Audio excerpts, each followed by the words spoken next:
इस कार्यक्रम के प्रायोजक हैं कृषि एवं किसान कल्याण मंत्रालय, भारत सरकार। हर जोखिम से निकल कर फसल आए, सुरक्षित हो जाए।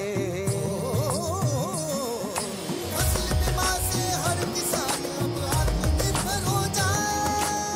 संकट के समय प्रधानमंत्री फसल बीमा योजना किसानों के लिए वरदान है। अब सूखा पड़े या बाढ़ आ जाए, कोई डर नहीं। अब ओले पड़े या कीट पतंगे फसल खा जाएं, कोई फिक्र नहीं, क्योंकि हमने लिया है प्रधानमंत्री फसल बीमा। बुआई से फसल कटाई तक हर जोखिम का दावा, न्यूनतम प्रीमियम पर अधिकतम भुगतान का वादा। योजना से हर साल जुड़ रहे हैं 5 करोड़ से ज्यादा किसान। अब आपकी है बारी। नजदीकी कृषि कार्यालय, सहकारी समिति, बैंक शाखा, अधिकृत बीमा कंपनी या जन सेवा केंद्र में स्वेच्छा से करा सकते हैं पंजीकरण। फसल बीमा पोर्टल या फसल बीमा ऐप द्वारा भी कराया जा सकता है पंजीकरण। प्रधानमंत्री फसल बीमा योजना, आपकी फसलों का संपूर्ण सुरक्षा कवच। कृषि एवं किसान कल्याण मंत्रालय, भारत सरकार।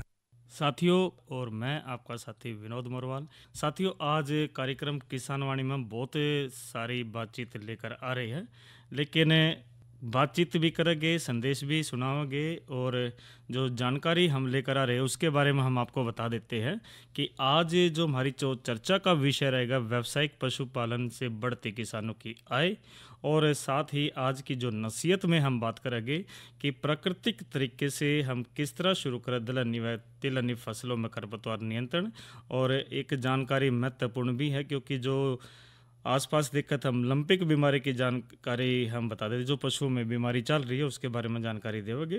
तो साथियों, सबसे पहले तो हम बात कर लेते हैं कि पशुपालन से किसानों में जो बढ़ती की आय किस प्रकार से है, और इस बारे में अगर जो बात करें तो देखो, जो व्यावसायिक पशुपालन से उसमें किसानों की जो आय है वो किस प्रकार से बढ़ती है, उसके बारे में हम बात कर रहे हैं कि जो किसानों की आय दुगनी जो हम कर रहे हैं, क्योंकि पिछले 20 वर्षों से भारत दुनिया का सबसे बड़ा दूध उत्पादन देश बना हुआ है, और भारत में दूध उत्पादन के क्षेत्र में व्यापक संभावनाएं है, और इसमें हम अपनी भागीदारी भी निभा रही है। और यो एक ऐसा क्षेत्र से है कि जो बहुत से अशिक्षित लोगों को, गरीब लोगों को रोजगार प्रदान करता है। इसने ग्रामीण क्षेत्र में गरीबों के उन्मूलन में भी भाई महत्वपूर्ण योगदान दिया है, क्योंकि सूखे के दौरान जो प्रभावित परिवारों की जो आय का स्रोत है वो मुख्य भाई दूध ही रहता है।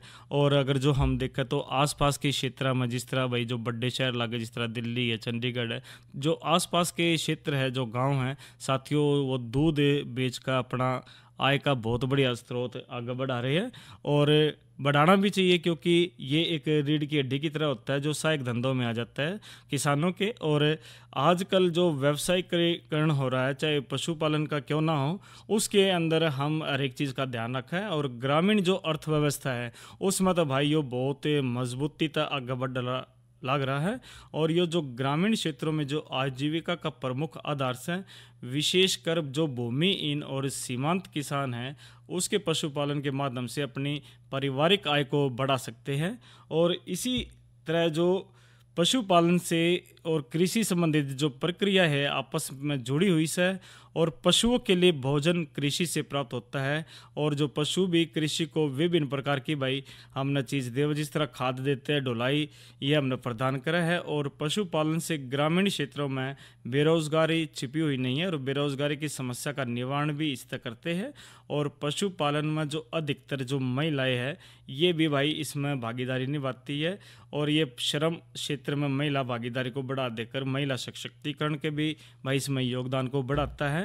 और जो पशु उत्पादन है वो ग्रामीण निर्धनों के लिए प्रोटीन और पोषक तत्वों के भी प्रमुख स्रोत है।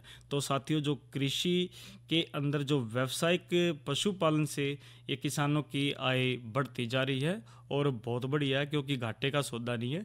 आजकल जिस प्रकार से जनसंख्या बढ़ रही है उसके लिए भाइयों दूध तो बहुत ज़रूरी है, बच्चों के लिए भी, बड़े बुजुर्गों के लिए भी। और दूध तकरीबन जिस तरह गाय भैंस का हम पीते, तो भाई वो एक, कई बार हम शहर में जाते, मान लो अगर जो हम पॉलीथीन से वो जो दूध मिल रहा है जो पैक होया हो, लेकिन आज भी लोग ऐसे हैं भाई जो बिल्कुल ताज़ा दूध उसमें भैंस का, गाय का निकाल के वो उसका अलग ही आनंद प्राप्त करा है। और पशु की पालन से जो आय है वो किसानों की निरंतर इसमें बढ़ती जा रही है। और पशु उत्पादन का किस प्रकार से भाई देखो सरकार भी पूरा सहयोग कर रही है। और पशुपालन की जो हारी बीमारी है और चीज़ है, इसमें भाई जिला के अंदर जो पशु अस्पताल है उसमें भाई निःशुल्क उनकी जांच हुआ है, टाइम पर जो टीके भी लग गए और कार्ड भी बनाते हैं। और पशुओं में कोई बीमारी हो भाई सरकार उसके बीमारी को ख़त्म कर रही है।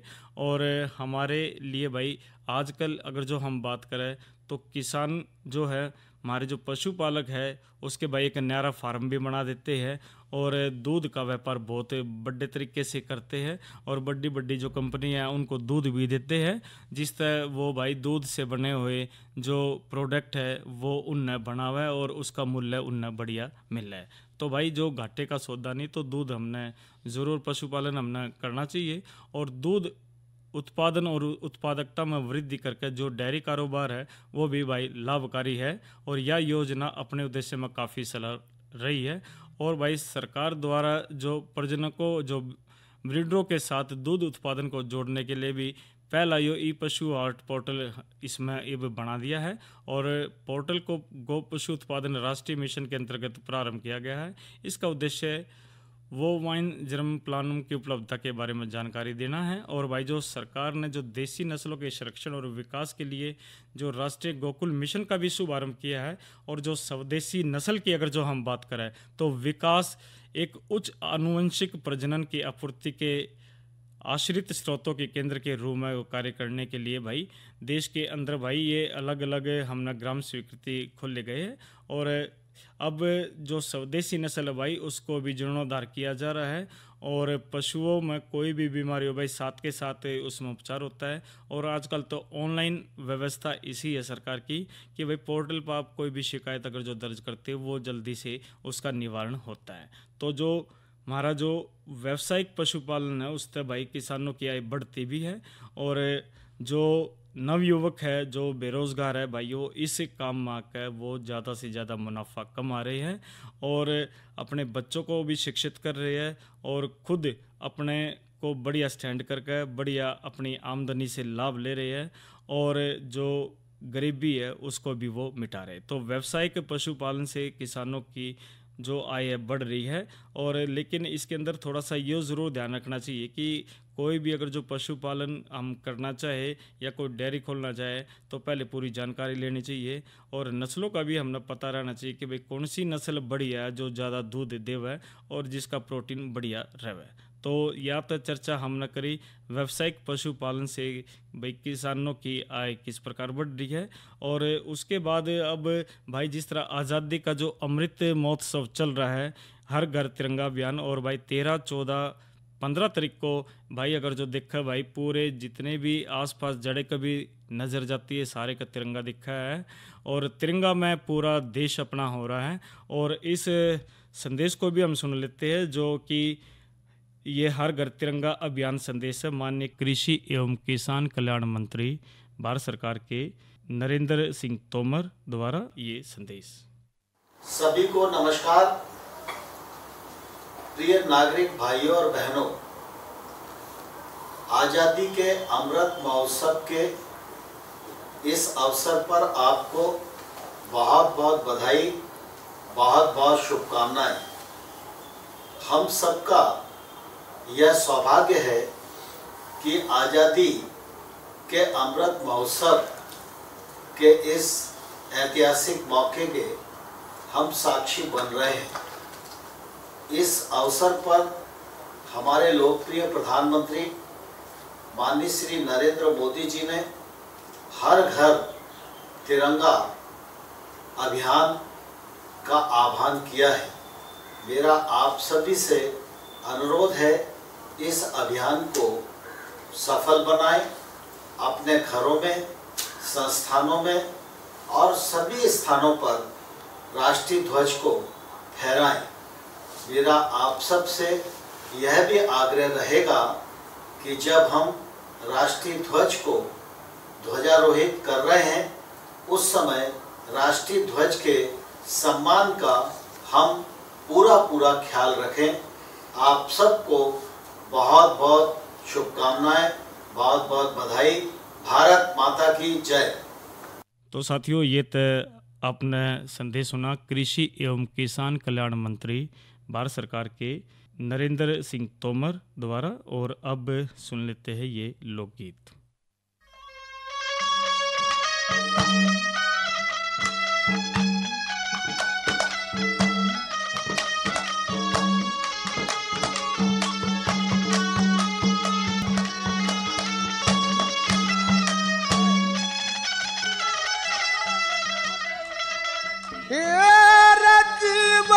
मानत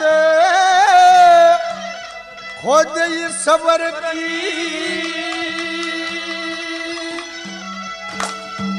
हेर दे मत मुट्ठी बीच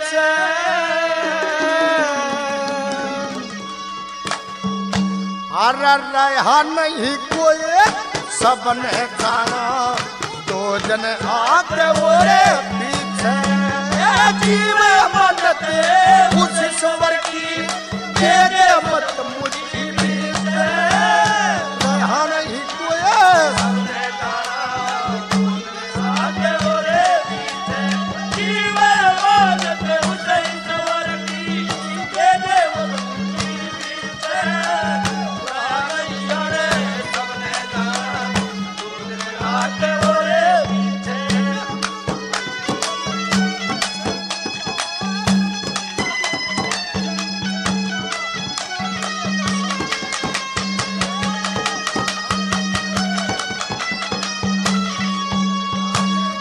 बड़े बड़े हो कर चले गए रंग बड़े बड़े हो गए चले गए दुनिया का रसा सुनिए जीव पिंजरा बंद भोरे में रावण का बसा सुनिए रामचंद्र से करी लड़ाई तकदीरी बसा सुनिए आप मरा और कुटुम खपाया तोड़ कती खासा सुनिए आप मरा और तोड़ कती खासा सुनिए जो गगन चढ़ी फराट करे धीरे फराट करे धी वो टूट जागर की रहा नहीं कोई सबने जाना दो जने आगे और पीछे जीवन मानत सवर की दे दे मत मुट्ठी बीच सबने जाना दो जने आगे और पीछे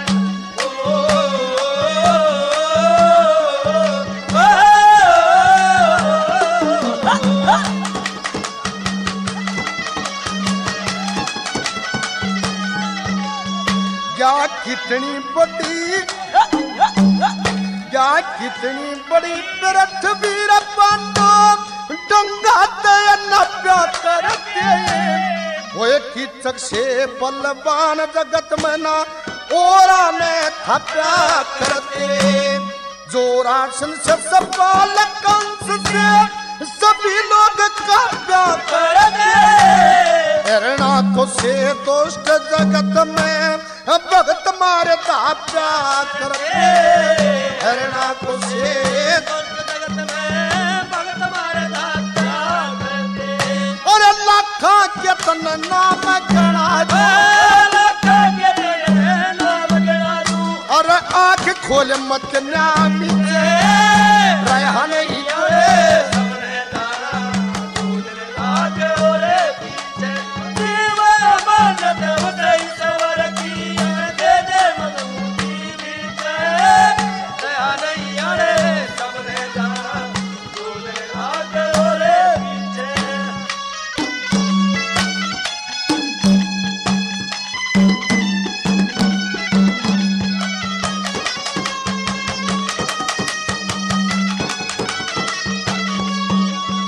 अरे कुछ पूरब को कुछ पश्चिम कुछ उत्तर दक्षिण गेट चले राजा और नवाब बादशाह छोड़ अमीर से चले अरे कुछ जन खतर आए थे फिर मैं भी वापस लेट चले स्टेशन से जकट कटा के मुसाफिर बैठ चले स्टेशन से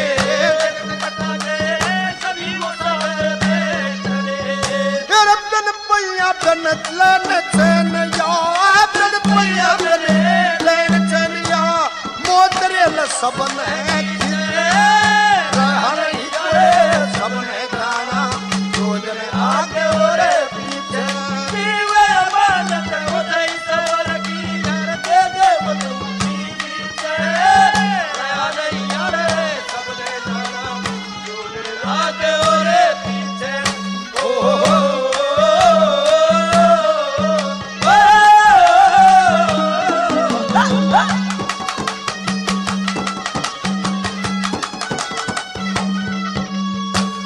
सतगुरु के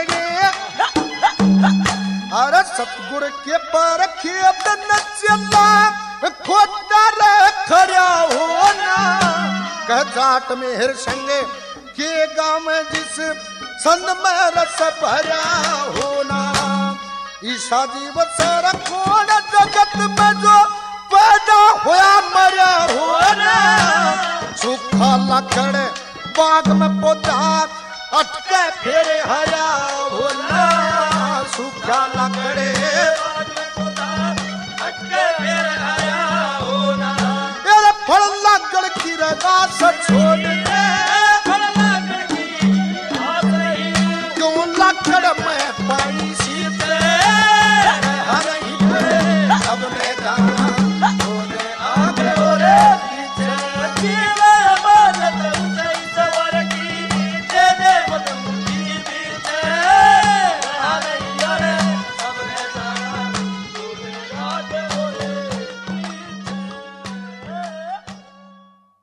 साथियों ये तो हमने रागनी सुनी पालेराम और साथियों द्वारा जीव अमानत।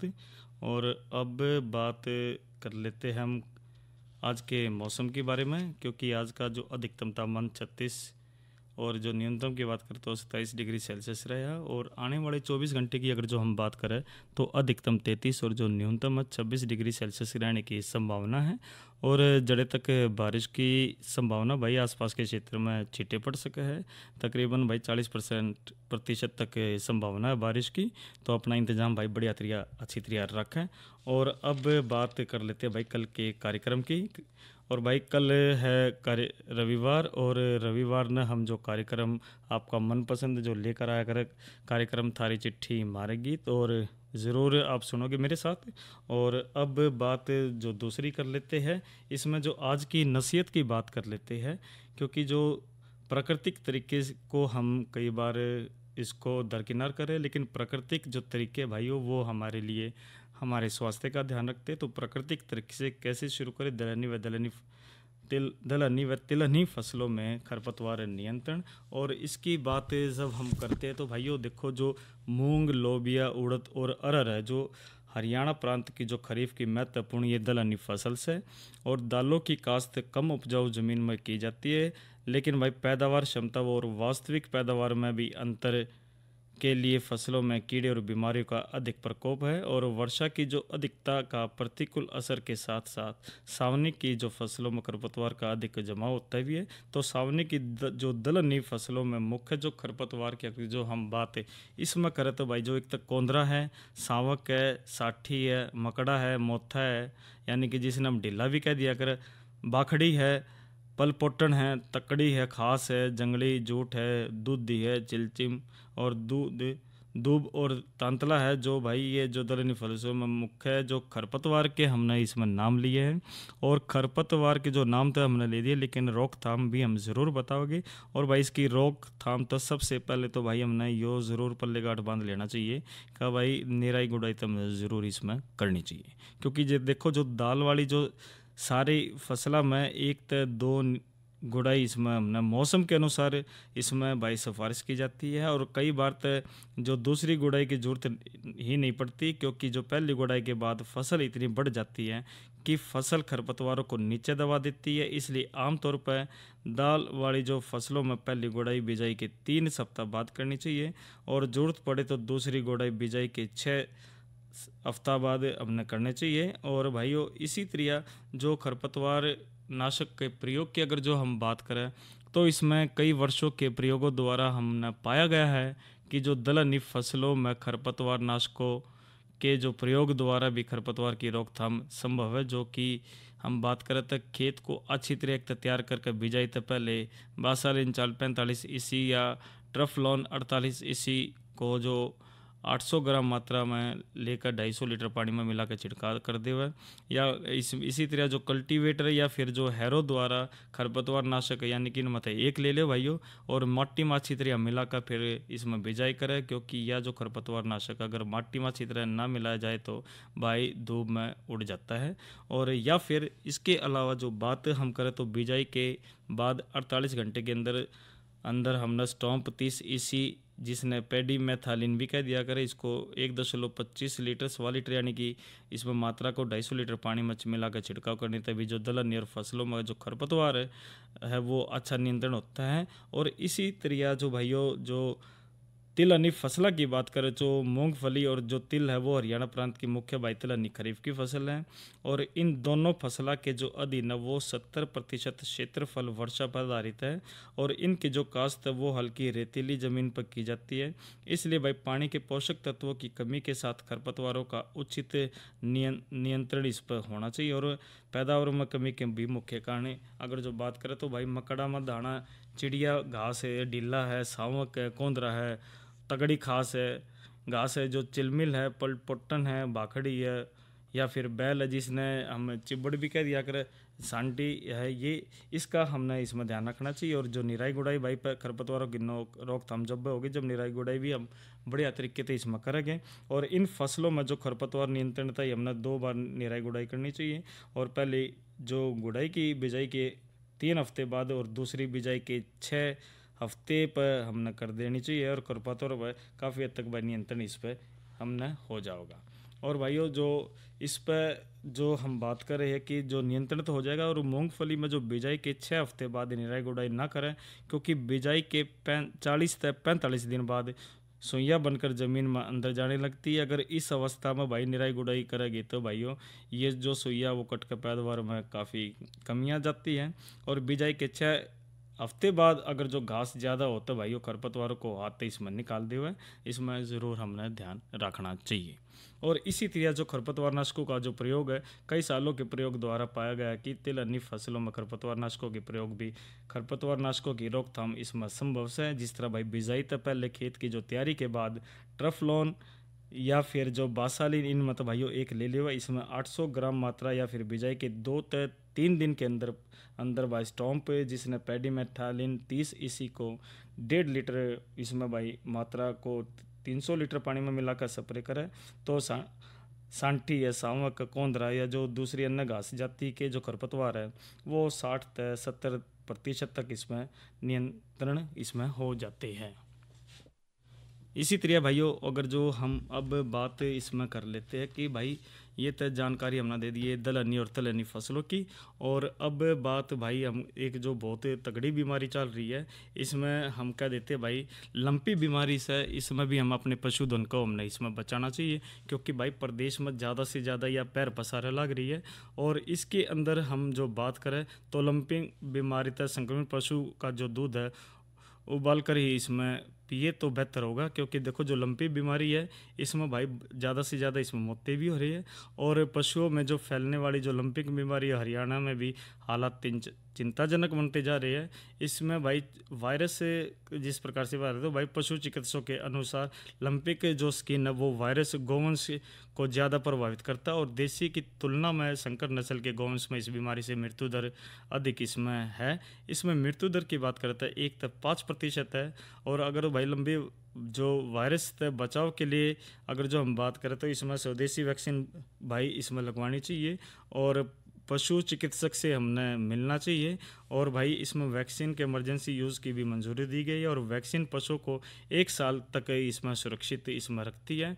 और भाई इसमें अगर जो बात हम जो लंपिंग की इसमें बीमारी कर रही है तो भाइयों ये जो बीमारी बाहर आई है और ये जो बाहर से आई है और इसमें बीमारी का हम ध्यान पशु चिकित्सक के माध्यम से कर सकते हैं। भाई टिक्के या हरी बीमारी है, ये पशु चिकित्सक को हमने दिखाना चाहिए, क्योंकि ये भाई इसमें आशंका, इसमें रोग के फैलने की इसमें ज़्यादा इसमें रहती है। तो एक्सपर्ट से हमने भी बात करनी चाहिए, जो पशु अस्पताल है ज़िले के अंदर, उनसे हमने बात करनी चाहिए। कुछ उपाय भी हमने बताओगे, टिक्के भी लगे हैं। अगर जो इस तरफ हम सजग रहेंगे तो भाइयों जो लंपी बीमारी है या तावड़ी सी ख़त्म हो जाएगी, और इस प्रकार से हम अपने पशुधन से भी इसमें हम लाभ ले सकें। क्योंकि देखो जो पशुधन है वो भाई कृषि का सहायक धंधा है और किसानों की जो रीढ़ की हड्डी है।